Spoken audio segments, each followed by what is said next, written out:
अवधूत चिंतन श्री गुरुदेव दत्त. श्री स्वामी समर्थ. नमस्कार सर्वांना. श्री स्वामी समर्थ कृपा या माझ्या मराठी यूट्यूब चॅनलवर सर्वांचं मनापासून खूप खूप स्वागत. येत्या 4 डिसेंबरला दत्त जयंती आहे. 28 नोव्हेंबरपासून दत्त जयंती सप्ताहाला सुरुवात होणार आहे. दत्त जयंतीच्या या सप्ताहात सर्व स्वामी भक्त, दत्त भक्त खूप सेवा करत असतात.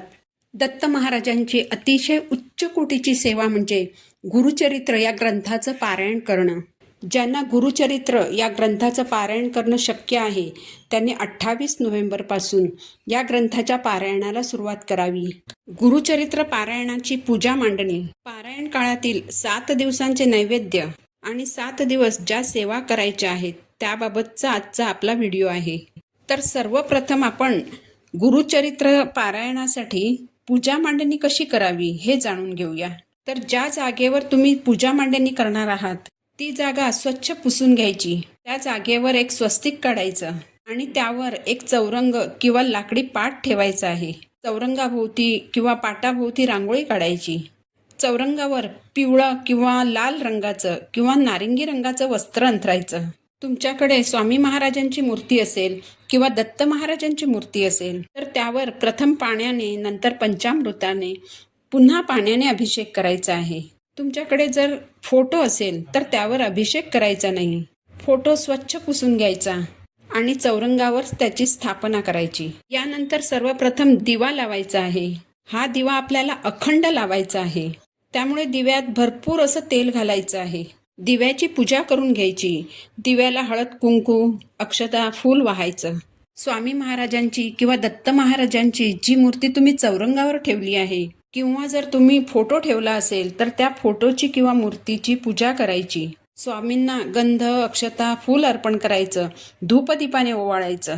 एका वाटीत साखर घ्यायची आणि एक गोड पदार्थ म्हणून ती वाटी स्वामींसमोर ठेवायची.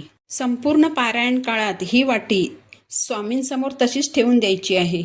स्वामींसाठी एका छोट्या लोट्यात पिण्याचं पाणी ठेवायचं आहे. स्वामींचं नामस्मरण करताना तुम्ही जी जपमाळ वापरता ती देखील स्वामींसमोर ठेवायची. स्वामींच्या डाव्या बाजूला दक्षिणावर्ती शंख ठेवायचा आणि उजव्या बाजूला घंटी ठेवायची. स्वामी महाराजांच्या उजव्या हाताला कलशाची स्थापना करायची. तांब्याचा एक तांब्या स्वच्छ घासून घ्यायचा. त्यावर कुंकवाने स्वस्तिक काढायचं. कलशावर हळदी कुंकवाच्या 5 रेषा ओढायच्या. कलश पाण्याने भरायचा. पाण्यात थोडंसं हळद कुंकू टाकायचं, अक्षता टाकायच्या, 1 रुपयाचं नाणं, 1 सुपारी टाकायची.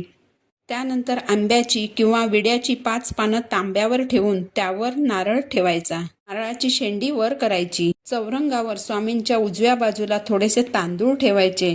त्या तांदळावर हळद कुंकू अर्पण करून त्यावर या कलशाची स्थापना करायची. कलशाला गंध, फूल, अक्षता, हळद कुंकू वाहून पूजा करायची. नंतर चौरंगासमोर आणखी एक पाट ठेवायचा. त्यावर एखादा ब्लाऊज पीस किंवा एखादा मलमलचा कापड ठेवायचा आणि त्यावर गुरुचरित्र या ग्रंथाची स्थापना करायची. गुरुचरित्र हा ग्रंथ कधीही उघडा ठेवायचा नाही. वाचन झाल्यानंतर हा ग्रंथ ब्लाऊज पीसमध्ये गुंडाळून ठेवायचा आहे. ग्रंथाची देखील पूजा करायची. एकदा का हा ग्रंथ पाटावर ठेवून त्याची पूजा केली की तो ग्रंथ पाटावरून हलवायचा नाही. चुकून देखील हा ग्रंथ उचलायचा नाही. ज्या पाटावर हा ग्रंथ तुम्ही ठेवणार आहात तो पाठ देखील हलवायचा नाही. जेव्हा तुम्ही पारायणाला सुरुवात करणार असाल तेव्हा हा ग्रंथ हळूवारपणे उघडायचा आणि पारायणाला सुरुवात करायची. जेव्हा तुम्ही पारायण करण्यासाठी ग्रंथ उघडणार असाल त्यावेळेस हा ग्रंथ थोडासा हलला तर चालेल, पण हा ग्रंथ जागेवरून पटकन उचलायचा नाही एवढी मात्र काळजी घ्यायची आहे.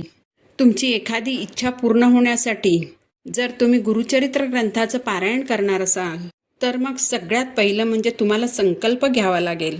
संकल्प करताना हातात थोडंसं पाणी घ्यायचं. त्यात हळद कुंकू टाकायचं, 1 फूल टाकायचं, थोड्याशा अक्षता घ्यायच्या, तुमचं नाव आणि गोत्र सांगायचं. गुरुचरित्र या ग्रंथाचं पारायण तुम्ही कशासाठी करणार आहात, तुमची कोणती इच्छा पूर्ण करण्यासाठी तुम्ही या ग्रंथाचं पारायण करणार आहात ते सांगायचं आणि माझ्याकडून हे पारायण निर्विघ्नपणे पार पाडून घ्या अशी महाराजांना विनंती करायची. त्यानंतर हातातलं पाणी ताम्हणात सोडून द्यायचं. त्यानंतर हे पाणी तुम्ही तुळस सोडून इतर कोणत्याही झाडाला घालू शकता. आता पारायण काळात 7 दिवस स्वामी महाराजांना, दत्त महाराजांना नैवेद्य कोणता अर्पण करायचा तर पारायण काळात तुम्ही ज्या दिवशी जी काही भाजी चपाती बनवून खाणार आहात त्याच भाजी चपातीचा नैवेद्य महाराजांना, दत्त महाराजांना दाखवायचा आहे. भाजी ही कांदा लसूण न घालता बनवायची आहे. आपण जे जेवण स्वतःसाठी बनवणार आहोत त्याच जेवणाचा नैवेद्य महाराजांना दाखवायचा आणि नंतर तोच नैवेद्य तुम्ही ग्रहण करायचा आहे. सकाळी तुम्ही जेव्हा गुरुचरित्र ग्रंथाचं वाचन कराल त्यावेळेस वाचन संपल्यानंतर स्वामी महाराजांना, दत्त महाराजांना दूध साखर किंवा खडीसाखरेचा नैवेद्य दाखवायचा आहे. नैवेद्यावर तुळशीचं पान ठेवायचं. नंतर आरती करायची. सकाळी आणि संध्याकाळी अशा दोन्ही वेळेला महाराजांची आरती करायची आहे. आपल्यापैकी बऱ्याच जणांना सकाळी उठून नोकरीसाठी घराबाहेर पडावं लागतं. सकाळच्या वेळेस खूप घाई असते. अशा परिस्थितीत बऱ्याच जणांना 2 वेळेस आरती करणं शक्य होणार नाही. तर तुम्ही 2 वेळेस आरती न करता कोणत्याही एका वेळेस आरती केली तरी चालेल. पारायणाच्या काळात तुम्ही दोन्ही वेळेस म्हणजे सकाळी आणि संध्याकाळी स्वामी महाराजांना नैवेद्य दाखवायचा आहे. आता स्वामी महाराजांना नैवेद्य दाखवताना दुपारच्या वेळेस तुम्ही भाजी चपातीचा नैवेद्य महाराजांना दाखवायचा आहे. त्यानंतर तो नैवेद्य तुम्ही ग्रहण करायचा आहे. जर तुम्ही दुपारी बनवलेली भाजीच तुमच्या रात्रीच्या जेवणात घेणार असाल तर मग संध्याकाळी महाराजांना नैवेद्य दाखवताना जर तुमच्याकडे एखादे फळ असेल तर ते फळ तुम्ही नैवेद्य म्हणून महाराजांसमोर ठेवायचं आहे. त्यानंतर आरती करायची. म्हणजे रोजच तुम्हाला दोन्ही वेळेस भाजी बनवायची आहे असं काही बंधन नाही. तुम्ही संध्याकाळच्या वेळेस एखादं फळ महाराजांना नैवेद्य म्हणून ठेवू शकता. गुरुचरित्र ग्रंथाचं पारायण करताना रोज किती अध्याय पठण करायचे आहेत हे त्या ग्रंथात दिलेलं आहे. त्यानुसारच तुम्हाला अध्यायांचं पठण करायचं आहे. गुरुचरित्र अध्यायाच्या वाचनाला सुरुवात करताना सरळ ग्रंथ उघडायचा आणि अध्याय वाचायला सुरुवात करायची असं करायचं नाही. तर सगळ्यात पहिलं एक वेळ तुम्हाला स्वामी स्तवन वाचायचं आहे. त्यानंतर एक माळ श्री स्वामी समर्थ या मंत्राचा जप करायचा आहे आणि एक माळ गायत्री मंत्राचा जप करायचा आहे. एक वेळ अथर्वशीर्ष म्हणायचं आहे आणि त्यानंतरच अध्यायाच्या वाचनाला सुरुवात करायची. या 4ही सेवा तुम्हाला रोज पारायणाला सुरुवात करण्यापूर्वी करायच्याच आहेत. आणखी एक महत्त्वाचं म्हणजे रोज रात्री झोपताना एक वेळ विष्णू सहस्रनामाचं पठण करायचं आहे. आता विष्णू सहस्रनामाचं पठण का करायचं?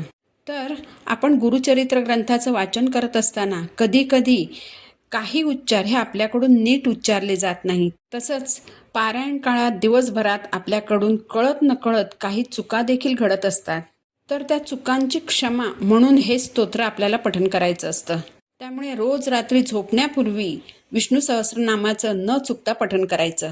झोपताना सुरुवातीला आपल्याला डाव्या कुशीवर झोपायचं आहे. कारण आपण झोपेत असताना स्वामी महाराज, दत्त महाराज आपल्याला स्वप्नात येऊन दर्शन देऊ शकतात किंवा जर ते आपल्याला काही संकेत देऊ इच्छित असतील तर ते संकेत आपल्याला जाणवावेत यासाठी आपल्याला डाव्या कुशीवर झोपायचं आहे. एकदा का तुम्हाला झोप लागली की मग तुम्ही कोणत्याही कुशीवर वळलात तरी चालणार आहे, पण झोपताना मात्र डाव्या कुशीवरच झोपायचं आहे. यासोबतच तुम्हाला तुमची नित्यसेवा पण सुरू ठेवायची आहे. याचबरोबर आपले कर्म चांगले ठेवून, मन स्वच्छ ठेवून, मन पवित्र ठेवून आपल्याला हे पारायण करायचं आहे. पारायण काळात कुणालाही वाईट बोलू नका, कुणासाठी अपशब्द देखील वापरू नका, कुणाचं मन दुखवू नका. अशा रीतीने जेव्हा तुम्ही गुरुचरित्राचं पारायण कराल तेव्हा त्या पारायणाची चांगली फळं ही तुम्हाला मिळणारच आहेत. पारायणाचे जे साधे सोपे नियम आहेत त्यांचं पालन करा. नियमांचा बाऊ करून जी एवढी मोठी पारायणाची संधी तुम्हाला मिळालेली आहे ती गमावू नका. गुरुचरित्राचं 1 सप्ताहाचं पारायण करा, आयुष्याचं सोनं होईल.